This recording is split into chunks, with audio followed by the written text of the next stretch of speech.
Hello, Augies Worldwide.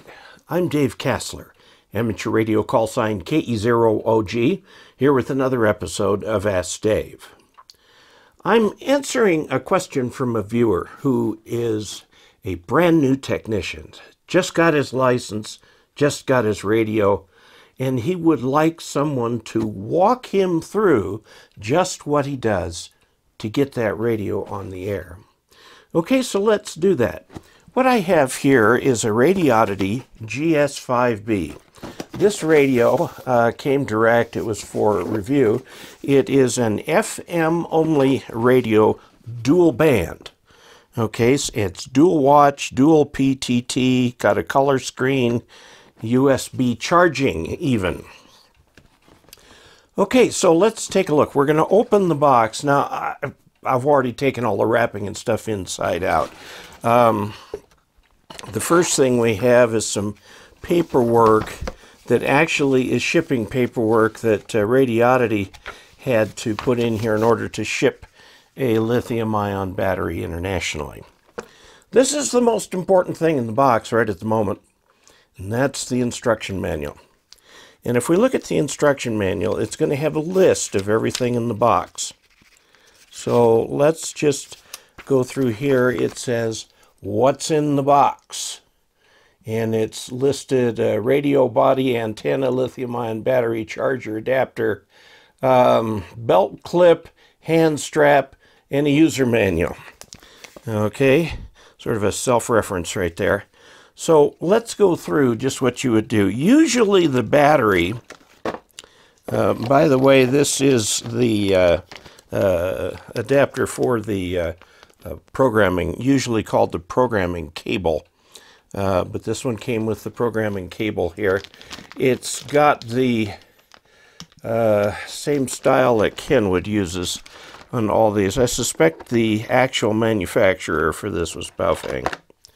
But this is the radio itself. Okay, the battery's not connected, so I'm going to connect the battery. Now, the way it's different for every radio.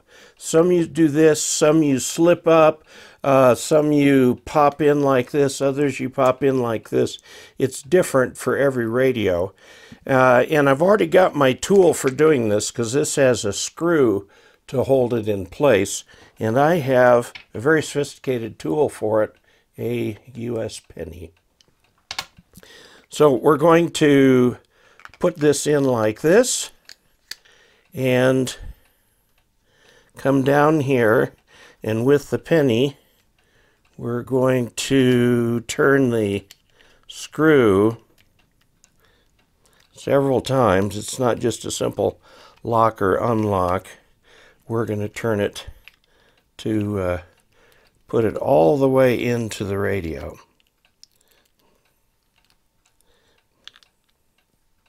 There. Okay. Now, something I want to notice on this, you see these two copper things right here? Yes, those are hot, because those are designed to go into the battery cradle right here. You put them in like that. There's a little slot right in here. There's a bump and a little guide rail that you really can't see very well. It's right there. And this goes over that so that these slots go over the slot in there, and then it's positioned right. And then this is plugged into 12 volts, or there's a little spot in here if you want to put in a USB cable that will do 5 volts, and the charger will get it up to the voltage that it's needed, which is 7.2. All the Chinese batteries are 7.2 volts. Or you can plug in the charger that is provided for this, okay? Now, one of the very first things that they tell you to do is to charge it. But I would recommend that the first thing you do is put the antenna on, because you don't want to accidentally be transmitting into an infinite load here. So this right here, you'll notice in here, if this will focus, yeah, the little pin in the middle, and then this thing has got a socket for that. Different manufacturers do this differently, so you've got to use the antenna that came with the radio. This one just screws in.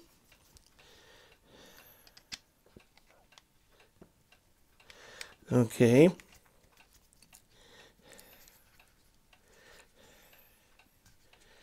And there, your antenna is connected. These are called rubber ducks. They're flexible antennas. They're not good for real long range. You can get adapters that you can screw in there that will allow you to connect this to an outdoor antenna, and you may want to do that. They also have this little tag in every one of their boxes. Okay, now the next thing to do is to put on, if you want, you don't have to do this, but you can put on the belt clip. Okay, now to turn the belt clip, I've got a jeweler's Phillips screwdriver, and we'll take these, well, I think we'll take them out. Well, we'll defer that. Those screws are in there pretty tight. Okay, so beware of this out here. If you have jewelry like a chain, don't put this up against it because it can melt the chain. Okay, so here is the radio itself. Now I have already charged this, so I'm going to do the next thing right here. There's a little piece of plastic that protects the cover, protects the screen. You can take that off. You don't need to have that on there. It's going to get scratched up with use anyway, but it will work. You turn it on. There is just this one knob on this particular radio. Some have two knobs. One so you can kind of scroll through the frequencies. Welcome. Channel mode. This has just a the single one, and you change frequencies. You can go up and down in frequencies. 1 4 1 3 1 2 1 1. It's in channel mode, so that's memories. It's on memories right there, and it has, in this case, the 144.125 is in the 2 meter band, and 448.350 is in the 70 centimeter band. Now there are two push to talk buttons on this. One for whatever is in the top frequency, okay, and it will also one down below it here that will transmit on the bottom frequency. Okay, now there's a button up here that shows a flashlight image, and if you press that button you get the flashlight, which is really quite bright. If you press it again, you get some sort of a weird little flashing, pulsing light with one red and one blue. It's kind of weird. But a lot of the Chinese things will do this flashing. You can use this flashing as an indicator to somebody who might be looking for you. Okay, I personally really like the idea of a flashlight on a radio. A lot of them have been on top. This one's on the bottom because if you turn the flashlight on and you're out camping or something, you can now read the manual while looking at the screen on the radio, which is very nice. Okay, so we'll turn that off. And if you hold it down, you get a siren. Wow. Okay, this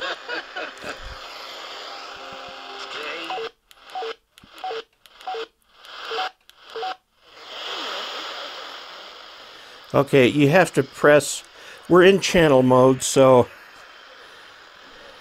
you can follow the instructions in the manual, and you have a little FM radio here, just a American FM radio band.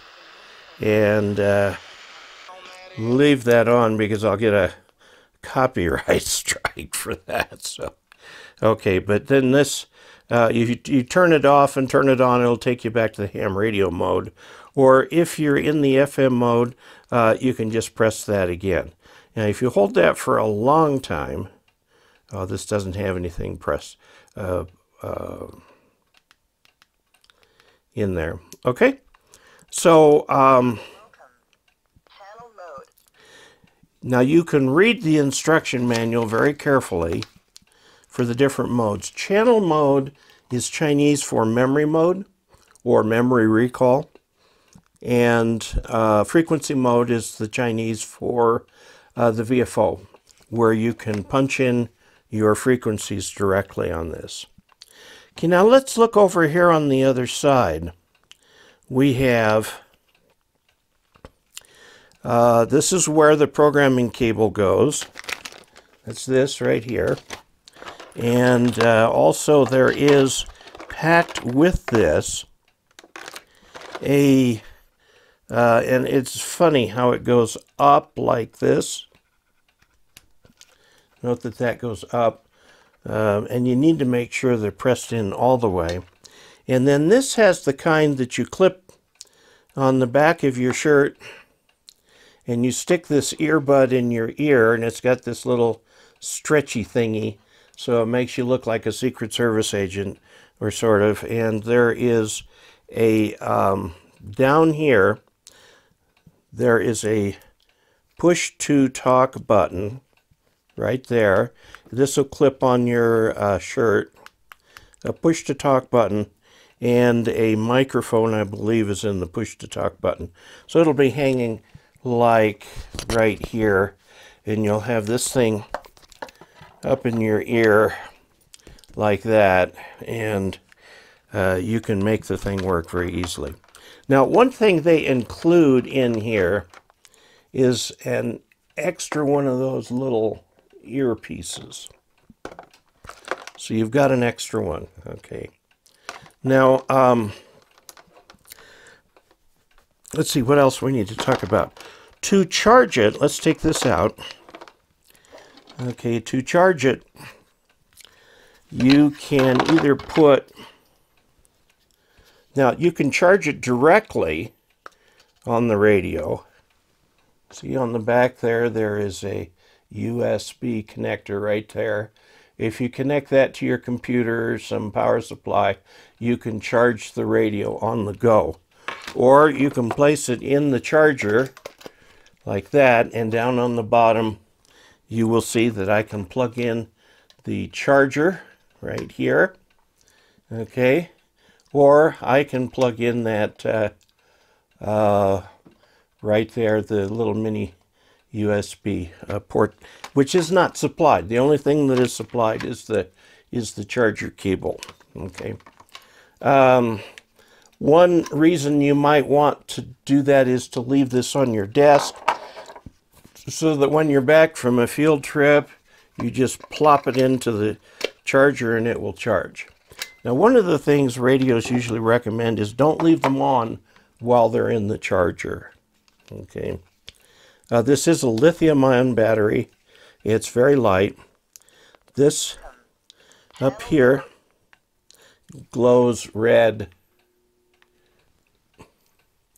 You can't see it real well. Glows red. It will glow green when something is being received. Okay, this happens to be an adapter they gave me because the only plug they had was the European one, so they gave me the adapter for the US. These chargers will work on either the US 120 volt or the European and most of the rest of the world 240 volt. Or anything in between. And you don't need to make any switches or anything.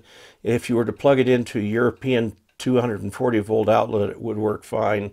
And this is just a very simple adapter. It does not convert 110 to 220. It just connects this to the 110. And it works very well. Like I said, I've already charged it.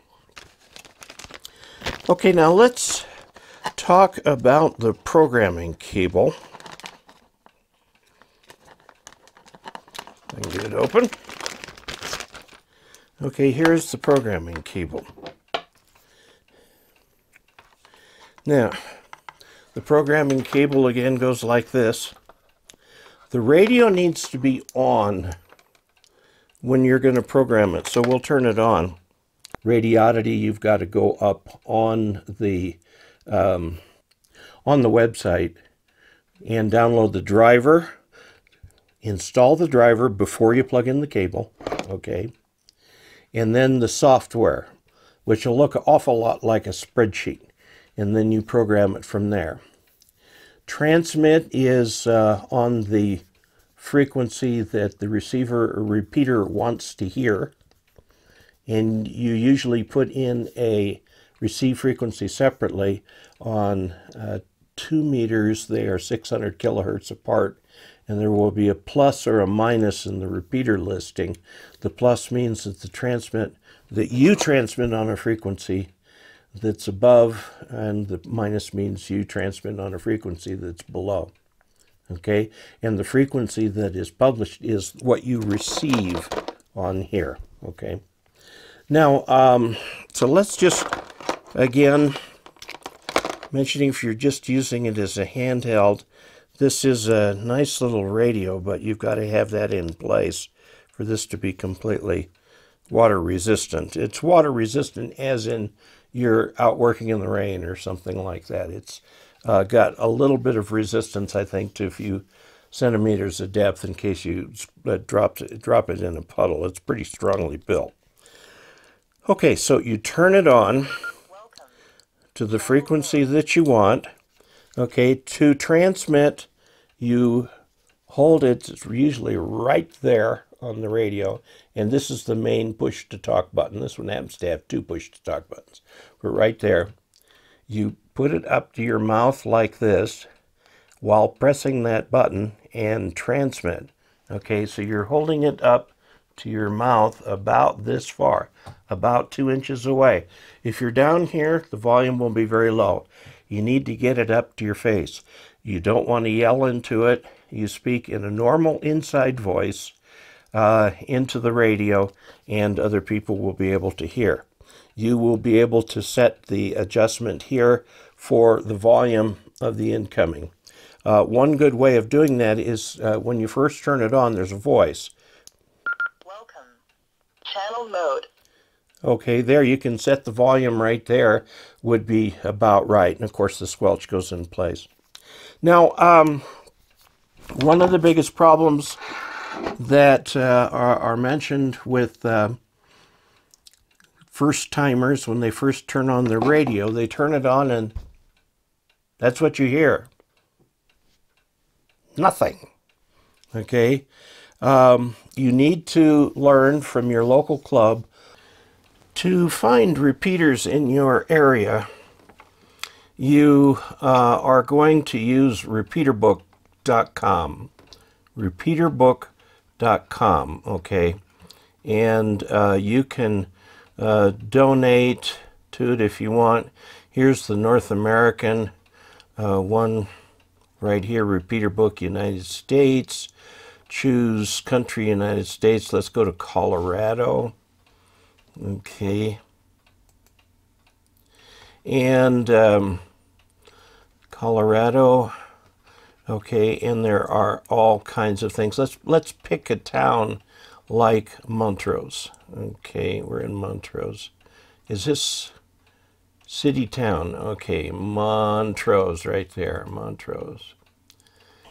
Anyway, okay, here are your repeaters, and you see what the offset is, and you'll set that up on the for the ones that you need, and you can go through this repeater directory and find most of the repeaters, including GMRS repeaters, that are in the United States.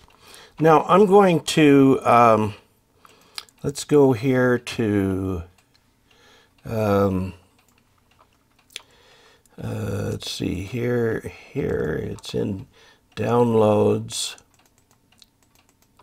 and it's going to be in Radiodity, and Radiodity GS 5B programming software. We're going to have to, because you can't do it from there. So we're going to go like this.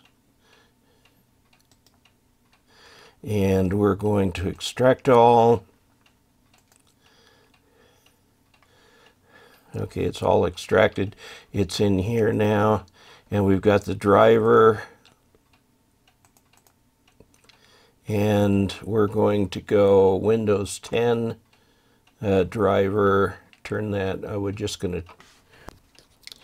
Okay, finish. Now we're going to plug this into the radio in here and turn the radio on. Okay, we're going to put this into a handy. Okay, and now we're going to go to we're going to right-click on Start, click Device Manager. Okay, we're going to put Device Manager in here. We're going to look at COM ports. And we picked up the prolific COM port, and it's COM port number 5. That's very important. Okay, now we're going to go back to that downloaded software that we had. Downloads, Radiodity, and we're going to go to, let's see, it's the GS5B. Here's the programming software. CPS is Customer Programming Software. Okay, and this will install it. It's obviously not signed. Here we go. Next. Install. Okay. Finish. And here is the programming software. I'm going to minimize that. And I'm going to put it into what I'm recording right here. Okay. Now, oh, I know what I need to do. Remember settings, COM port, it was 5. Okay. Now let's read. Okay. Now it's reading the radio. We've got to put the COM port in there. Oh boy. Okay. Here's what's in here. Okay. Now we want to add something to that on 16, 447.200. I'm just going to move this out of the way here. 447.200. Okay, we're going to come up here, 447.200. The tone, we don't have a receive tone. The transmit frequency is going to be 5 megahertz below that, so it's going to be 442.200, 442.200. Okay, there is going to be a tone, and the tone is going to be 107.2.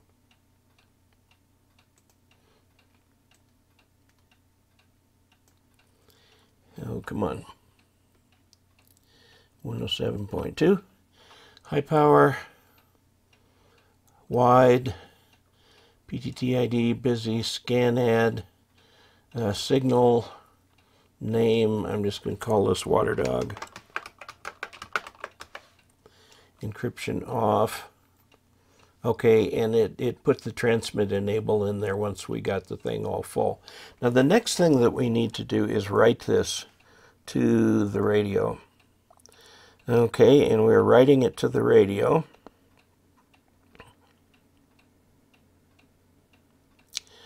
Okay, and I'll say you want to save this to a file. Let's see. Okay, cancel that, even though it's already done. You want to save this to a file in some handy place.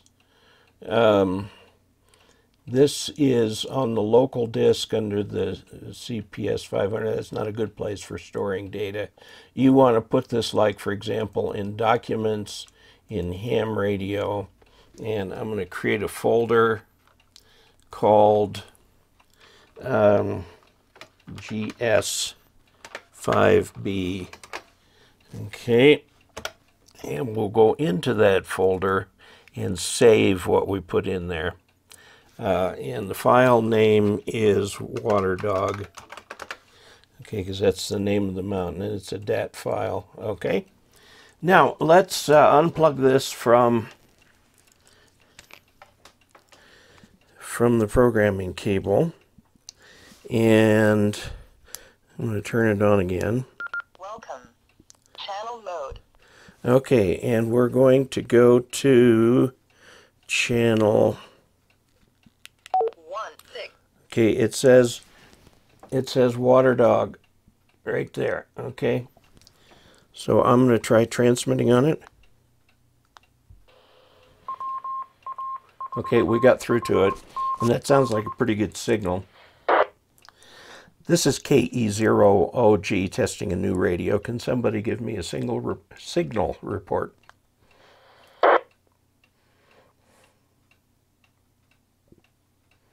No, guess not. Nobody's listening today.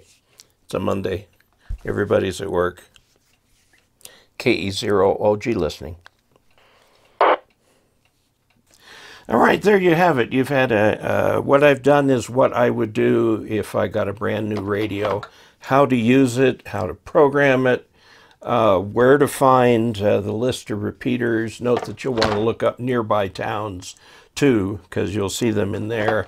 How to put the thing together, where the push-to-talk button is, some of the little features like the FM radio and the flashlight, the earphone that you can use, the little clip for the belt, the plug here, and the fact that you can charge this radio in your car if you want from a little USB charger.